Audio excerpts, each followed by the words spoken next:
দর্শক আমরা চলে আসলাম বাঁশের তৈরি জিনিসে। ভাই কুলা কত করে? 200 টাকা। 200 টাকা।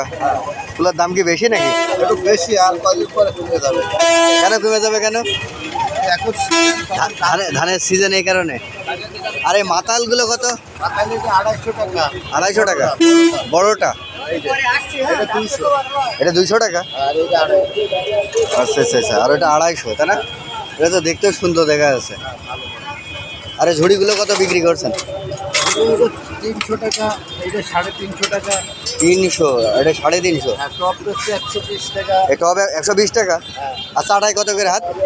টাকায় 80 টাকা হাত, 90 টাকা হাত। 80 টাকা, 70 টাকা হাত। 70 টাকা। 70 টাকা ওইগুলো ছোটোগুলো নাকি? 3 হেতেগুলো। আর বড় ওইগুলো কয় হেতে? 90 টাকা। 90 টাকা। আর 3.5 হলো 80 টাকা। 80 টাকা 3.5, তাই না?